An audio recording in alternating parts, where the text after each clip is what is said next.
uno musi nshindi kugaruka kuri bya bintu ndwi byo guhindura miliyoneri canke multimiliyoneri mu buryo bwo gutera inkuru, mu buryo bwo guhanahana ijambo canke guhanahana ikiyago canke inkuru ariko inkuru iri interesse. So muri bijye bintu nakoze canke nababwiye indwi navuze ngaha ubuheruka byo guhindura miliyoneri canke multimiliyoneri mu myaka iri imbere, nshimye kubigaruka ko mu buryo bw'inkuru, ariko tuvuga inkuru zimwe ziri reyere, ivyo we uzi ushobora kubuzi canke warumvise canke nawe ubwawe warabonye, tubigaruke ko hano mu buryo bw'inkuru ariko iri interesse, kandi ndazi muraza kumpinyuza mumbwire muti aho hantu urabeshe canke uravuze ukuri. Okay, so mw'ivyo bintu ndwi rero navuze, reka mere nkugaruka kuri bino bisa nka bibiri canke bitatu.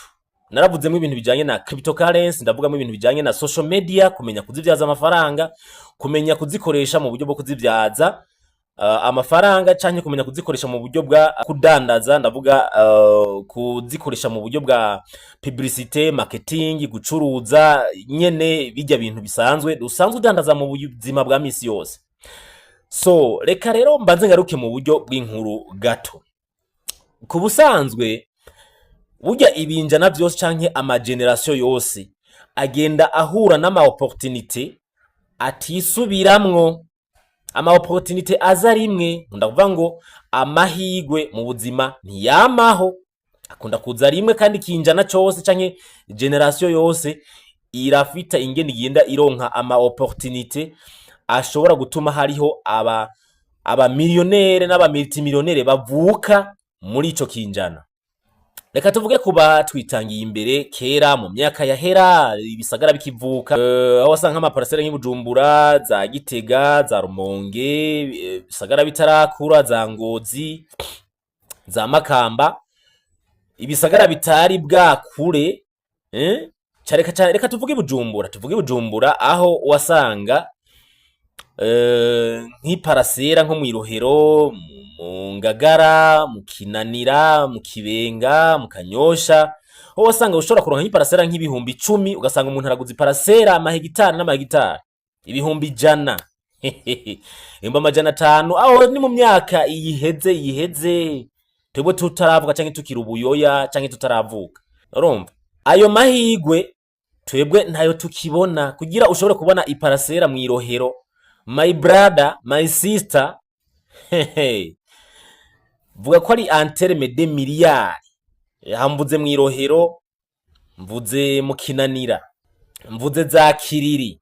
Urumva aho kugira ushobore kubonaho parasera nuko ufise anterme de miliyari y'amafaranga y'amarundi. Ariko ni mu gihe mu myaka yahera kubatwitangiye imbere wasanga zigurwa nk'ibihumbi 100, ibihumbi 50, ibihumbi 200. Urumva aho rero hariho abazigura bavuga ati aka niko karyo turose, niko karyo turose yuko abana bacu, abuzukuruza bacu bazobaho batababaye, bazobaho mu mwijogonyoro, mu munezero. Urumva abandi nabo bari kubita urwagwa rumwe rwagurwa ifaranga rimwe, amafaranga 2, ayo bakoreye aho kuyakoresha nabo ngo bagore amaparasera, bavuga ati kajya gahinga rya shamba hariya ni mu gahinga nta kivamwo, nani wewe amafaranga yawe urayataye nibiki. Urumva ati urya ntazi n'ivyo arimwo. Ivyo byarabaye. Kibazo mfise ndazi yuko ngaha hashobora kuba abantu bakuze barimwo, mumvije no video bashobora kuba barabibonye, ariko that is really, ivyo ni ibintu byabaye. Ubajije abakura mbere canke basokuru, ivyo ni ibintu bakubwira ko vyabaye, aho parasera yagugwa ibihumbi 210, kandi mu Kinanira, mu Kibenga, mu Irohero, mu Ngagara. Urumva ariko no musi gendo yibaze wumve, aka nakarero kamwe tuko turatera inkuru. Narababwiye ibintu, ndababwira ati bino binindwi vyo guhindura miliyonere canke multimiliyonere mu myaka iza, abenshi mwaravuze amajambo, ariko abenshi mu bivugishwa n'inzigo canke jaruzi canke ukutamenya ko no vyita, kubera ko ushobora kuza ngo umbwire ngo wewe ngo uri kurabivuga ngo ufisa ngahe, ngo wewe ngo uri kurabivuga ngo kumenga usa n'udafisa amafaranga. Why? Amakuru duhora ducisha hano twebwe iyo tuza kuyamenya,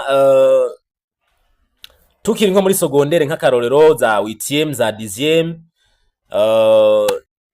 za 7e urumva iyo tuja kumenya ayo makuru hari n'igihe iyo video wabonye bigatuma uvuga amajambo menshi bishakiye nawe uzi nawe utazi kubera inzigo canke iki hari utari kuyibona iyo video uko hari video zimwe zica ngaha abantu abenshi bamenyereye ofete mu bisanzwe Facebook bayikoresha kandi kuri Facebook niho hari abantu benshi usanga menga sinzi ingene bifata kubera bamenyeye ama video yandi y'ubusazi cyangwa mugabo hamwe yavuga ati utazanye video z'ubusazi hano tintu nzoronka bagufollowinga ariko ntidukwiye kubimenyera muri ubwo buryo ntidukwiye kubimenyera muri iyo sanse kuko this is opportunity ko hari ibintu ushobora kuvugira hano ugasanga ari umuntu bifashije igituma ndabigaruka ko bino nuko nzi yuko hari abatukana ariko ndazi ko hari abandi bantu bifasha okay ako karakaroro ka mbere reka tuje ku bundi burorero mushobora kuba namwe muzi niki hoho iki ngiye kubabwira nico nanje niboneye ndavyibuka c'était 2018 aho twagenda tukagura imirongo aho mbere ni navuba kuko hari abandi bari babitanguye imbere ibintu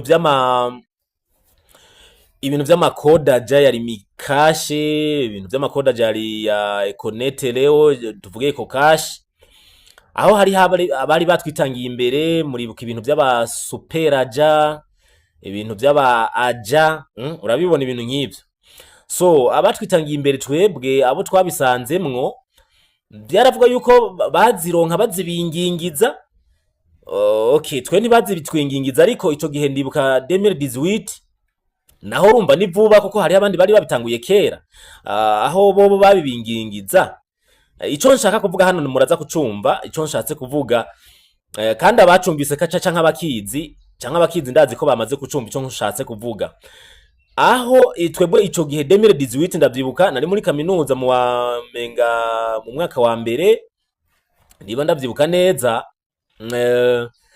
so niho izo carte SIM za agent twazironka nta mafaranga mu byukuri twari handibuka umusuperaje wanje niba ashobora kuba iyo babona nino video namuka yitwa Jado ashobora kuba hari nabumvise kino kiganiro yabereye umusuperaje ico akoze gusa nuko wayirindira igihe iyo carte SIM warayirindira igihe ariko no munsi tuvugana iyo carte SIM kugira uyibone amakuru mfise nuko kugira uyibone utayironka munsi y'ibihumbi 500 aho ni mu gihe abantu babitanguye ivya Lumicash bayikwingingiza abo bose nzi ko n'amafaranga nyamuneka singira bashobora kuba baranayaba ati genda mubabaja abandi nawe ico gihe baba basuperaja uno munsi kugira umwe musuperaja sinzi aho wobica muri Lumicash nk'akarorero ariko nk'ivya bank boy note ivyo ngira ngo biracoroshe nta makuru yavyo mfise maremare kuko kuva ndabivuyemwo nta makuru menshi nasubiye kubandanya menya ariko abayazi hano baraza kutubwira so ivyo ariko kashe navyo nyene ntabwo vyari bigoye cyane n'ubu sinibaza ko bigoye ariko bivanye n'ikintu kuno gihurumbirwa niho gitera kigira kiduza agaciro ivyo murabizi mu bintu bijanye na marketing canke mu bintu bijanye no kudandaza iyo ibintu bibaye byinshi murazi ingene bigenda bitakaza agaciro yaba birondera babaye benshi biraduza agaciro ababirondera babaye bake bigatakaza agaciro so bivanye rero n'ikintu ngene cyahurumbiwe urumva ko gica kiduza agaciro so ikintu nshatse kuvuga ndaza kugishikako hano ico gihe twebwe twaronka izo carte SIM no kuvuga ngo nta n'urufaranga rumwe twariha uwo gusa warazana kenewe hanyuma uwo musuperaja yitwa Jado ndanamusuhuza hari Imana iguhezagire my brother kandi wabikora neza cyane ico gihe ndibuka ko je nakora mvuye ku ishuri ariko urazi ko ku kwezi ntashobora kubura 500,000 600,000 kandi nakora mvuye ku ishuri muca wibaza abantu bakora birigwayo abantu bahera mu gitondo, kuko mu gitondo ahantu mu Ruvumera ndibuka wasanga hari muvuma iteye ubwoba mu gitondo, hari ahantu imbere y'isoko abantu badandariza ibintu mu gitondo, ibintu by'ibitoki ki badepoza, abandi bakura ko amahera bagiye kurangura mu isoko hagati. Hari n'igihe navuga ati no munsi amasahane yo mu gitondo ndayariye, nige navuga ati amasaha mu gitondo ndayariye, nje kuraba ko novutura na makeya yo mu gitondo, kuko abakora umunsi wose barayanjyana. urumva rero nakora mvuye kwishura ko sinabura 500,000 600,000 700,000 ubwo ico gihe ndibuka hari n'abantu WhatsApp bakuzanira igihumbi tinshiriramwe WhatsApp. Igituma mwabije bintu n'indwi navuze ati burya no kumenya ururimi vyoba mu bintu vyo gufasha mu gihe uriko uraja mu iterambere, mu gihugu kiraja mu iterambere, kuzoja hanze kurangura, uzoja hari ibintu uzokenera nawe kumenya information, ugasanga biri mu Congereza, nubwo ama translate y'ama application ahari, urakwiye kuba uzi icongereza. So ico gihe nibuka washobora guhura n'abantu ugasanga nko ku munsi urarose nk'abantu 2 3 4 5 10 ukorera ama WhatsApp, ama WhatsApp yaba expire ukabashiriramwo bari igihumbi my brother. So ku kwezi ugasanga urinjije 500,000 600,000 gutyo. Ico cyo nshatse kuvuga, sivyo nshatse kugaruka ko cyane, ariko ndiko ndakubwira ngo opportunité canke amahirwe ntiyamaho. Cyane cyane nashatse kuyivugira kuri iyo carte SIM, ingene no munsi kuyironka ari kibazo gikomeye. Reka rero nje ku kindi kindaba mu byo nsanzwe nigisha hano bijanye na cryptomone cyangwa cryptocurrency cyangwa digital money, n'ama application bijana ingene aba verifier umutekano wayo, les opérations ingene zikorwa cyangwa les transactions, sécurité yazo. Ikintu cyitwa cryptomone, waruzi ko cryptomone ruvyara w'izindi cryptomone, iyo bita bitcoin yatanguye kubaho mu kuva mu mwaka wa 2009. Waruzi ko mu mwaka wa 2010 yigeze kuba igurwa amafaranga 100 y'amarundi. 2010 wewe wari mu yakangahe canke wari mu wakangahe? Wewe wari mu wakangahe 2010? Iyo uza kumenya ayo makuru canke ije iyo nza kumenya ayo makuru, izi video ndiko ndakora ngaha hari n'igihe ntaba ndiko ndazikora, mba ndiko ndakora izindi zitandukanye n'izi. Ariko no munsi je nza hano nkabaha makuru mugaca mumbwira ngo wewe nayo ufise, ngo ufise angahe wewe aho rero umuntu avuga nk'ibyo abakangwa n'agashara ko ku kwezi usanga ari wa muntu akorera nka 500,000 600,000 agaca yibona ko umuntu avuze ikintu ushobora gukora, agaca abona kumengo uramusuzuguye kuba ahubwo nabonye niyo video. Hari n'abatwenze ngo je ngo numvise ngo miliyonere, ngo numvise miliyonere, ngo ciye ntwenga, ngo ciye ndamuraba ngo wabivuze ngo ciye ntwenga hari gihe zino video utaba uriko urazibona. Iyo tuza kumenya makuru nk'aya tuba turiko turababwira for free, twebwe tutigeze tumenya canke twoba twayamenye tureshe n'amafaranga. Ariko no munsi tuba turiko tubivuga hano mugaca muzana ugwenya, cyane mugaca mwibaza ko turiko turazana za comedy zimwe z'ubusazi. Jewe sizonzana hano, no. I'm serious now. Kandi hazogera igihe nzoza ndazana inkoni ngaha. Yes, waruzi yuko iyo bita bitcoin 2010 yigeze kubigurwa amafaranga adashika 100. Umujene yabimenye ico gihe. Uno munsi bibaza ko je two kwicara hamwe canke wowe uri kuraraba ino video baza ko mwo kwicara hamwe. Yabimenye ico gihe agacagura nka bitcoin 10 canke 100, kuko amafaranga 100 2010 bitcoin ntiyashikana. Abazi kubiraba, bazi kuverifya ayo makuru canke abazi kugenda kubikurikirana ku mbuga sanzwe zibikurikirana kuri coin market cap, mugende mu birabe kuri coin jeko coin market cap, mu birabe muce mushira mu mafaranga y'amarundi ico gihe mugereranije nuko amadolari yavunjwa. Muraza kumbwira canke muraza kumpinyuza mu birabe kuri coin market cap, mu birabe kuri application n'izindi zi coin jeko, eka no bwera muri Binance uraza kubona historique, uraza gushobora kubibona. Muri za Trust Wallet baraguha amakuru historique n'imyaka ingene bitcoin za Ethereum ingene zagiye ziraduga ingene zagiye ziramanuka. So bigombye kuvuga iki? Uno munsi tuvuga niyo bitcoin yagugwa amahera 100 y'amarundi, ishobora kubirenza 400 millions, ishobora kubirenza miliyoni 400. Hari ibintu umenya canke uza kubona ukavuga ati none giye kubera iki ico gihe ntamenye ayo makuru, ariko ico gihe nticari gwawe, igihe cawe kiba ari cuno munsi. Iyo generation nimba hari abahindutse aba millionaire canke multimillionaire, we ni wari bwashikigwe kumbura igihe cyawe cyo gushikirwa nicari bwagere. Twese urumva turabivuga twafite none iyo mba ndahari nari gukora iki? Hari n'igihe wari kuba muri babandi bafise ubujinga, wari gucovuga ati tote ivyo ni ibintu vy'imiyaga nani ivyo n'uburofa nk'aba bandi urumva kuri cya gihe ya maparacel bavuga bati ivyo bintu tuzanira ivyo bintu muza kugura hariya mu mashamba mwebwe nta mitwe mufise, zana amafaranga tuyage tuyagura ibiyeri tuyagura inzoga, zana turyoherwe uri kijuju hariya ni mwishamba, hariya hazotwagwa, hariya hazogira iki. Ushobora gusanga bari kuzana ubujinga nk'ubwo nyene ico gihe umenya ayo makuru ya bitcoin ikigugwa amahera 100 y'amarundi. Uno munsi imwe iyo pièce nye nimwe ushobora kuba uyifise ubufise ama miliyoni arenga 400 millions mu marundi. Hari abantu ngaha bataja kuvyumva baje kuvuga ati ivyo uri kuravuga n'uburofa n'ubusazi nta bwenge ugira. Ega nubu bariho none sibo babaje nyene bavuze ngo ufise ngaho uri kurabivuga, bakibagera yuko amakuru mba niko ndavuga ngaha hari nayo wogura amafaranga kugira ubimenye. So ako nakarorero n'uburorero ngira bushika nka butatu ndabahaye hano.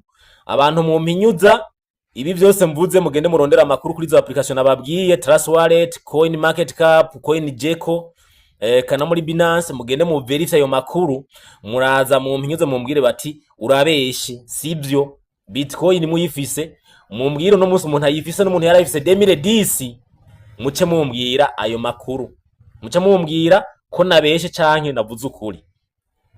Aho ni mu gihe uno munsi twirirwa turavuga tuti menya iri no korana buhanga rya digital money canke cryptocurrency, umenye kuzikoresha, umenye ama application, hanyuma ushoremwo utwo duke ufise dushoboka mu myaka 5 iri imbere, mu myaka 10 iri imbere. We never know, ushobora kuvuka ukaba millionaire mu muryango iwanyu canke iwacu, kubera mwavuze ngo ndababwiye mwebwe ngo naje ntayo mfise reka mvuge iwacu, nkashobora kuba multimillionaire. Na wewe wumva kino ciyumviro wo kigirira ubushakashatsi cyangwa ukagenda ukiga ugasoma, ugasanga turabaye millionaire canke multimillionaire. Ibinda bivuga atanu dusoni mfise, washaka untuke, washaka kuvuga ibyo ushaka, shauri yako. Yes. So ibinda bivuga kuko nzi yuko hari abantu tuzoba dufise ibishinga ntahe byinshi kuri Aimable François n'ibisabwa niko nkunda kubivuga, hamwe no kuri YouTube niho ducisha ama video maremare kuri izo nyigisho zanye n'ivyo byose. YouTube yitwa Never Give Up TV Info. Yeah. Okay. Aho nibaza ko abampaririza mugende mu minyuza ayo makuru muyarondere muyashake, hanyuma muraza munyereka ama screenshot mumbwire muti wabeshe. Tukiri kwibi nyene bijanye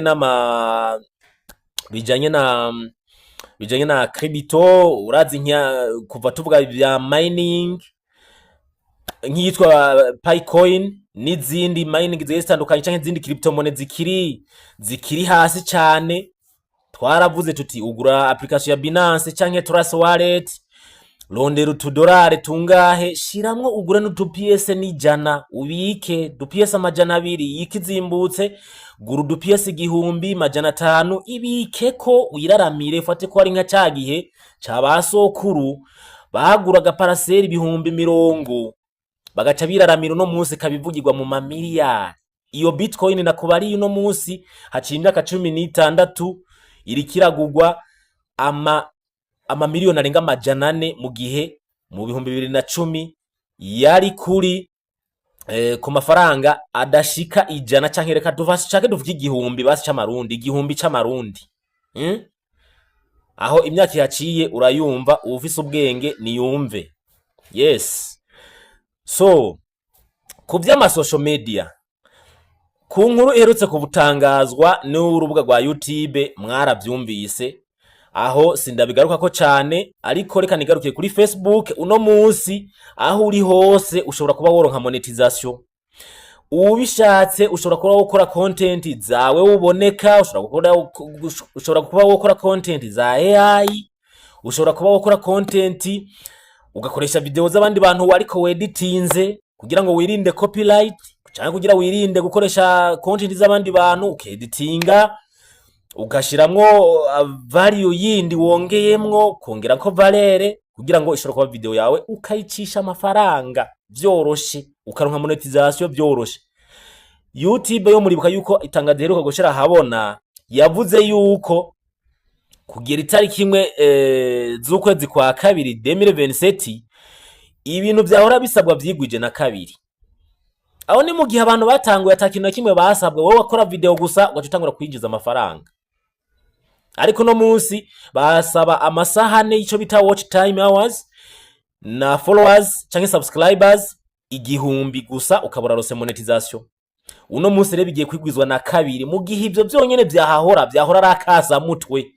Uno munsi rero kuri Facebook biroroshe, ufise aba subscribers followers 1000, 2000, 3000 ushaka kuronka monetization, bisigura ngo bariko barorosha.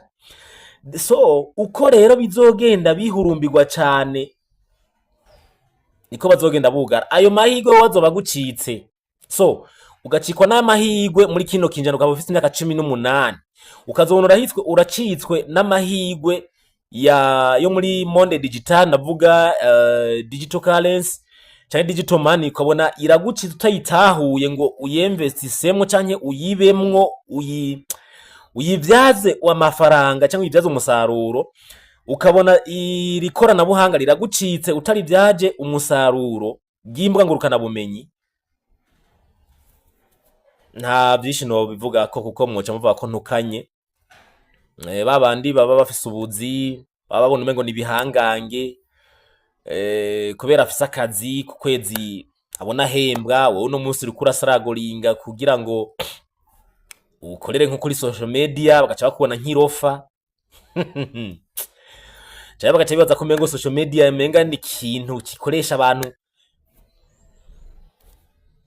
aho urashobora kuzorogereta ubuzima bwawe, ukavuga ngo mbega cagihe nabona za video naratukanye nagize iki, ugasanga nk'umwana warabonye comment uba waravuze yo gutukana ku muntu ariko arakubwira ikintu ejo cyo gufasha kikazofasha n'umwana wawe. Hariho n'ikindi kintu rero nzotorera kw'inkoni, ikintu citwa ikindi kintu nzotorera kw'inkoni, ikintu kijanye n'inyubako, kwiga canke gushinga company zijanye n'ibintu byo kubaka, kwiga ukamenya ibintu bijanye no kubaka. Ico umunsi umwe nzozanzanye n'inkoni ngaho, kuko nk'uwitwa Fabrice Manirakiza avuga ati murundi wese zano mutahe ushire muri One Africa Investment Fund kugira ngo ube mu bantu bazogira umutahe muri ino soko. Nkabivuga mugaca muza mugatukana. Umunsi umwe nzozanzanye inkoni ngaha, kuko mwebwe tuvuga ibintu byotuma mu myaka 10 twitwa ba millionaire n'aba multimillionaire, mugaca muza mugatukana. Mwebwe nimwe tuzoza ngaha turiko turagendesha imiduga myiza, turiko turekana amagorofa, turiko turubaka, twarabaye aba millionaire n'aba multimillionaire, mugaca muza kudutegera mwibarabara muturasa. Mwebwe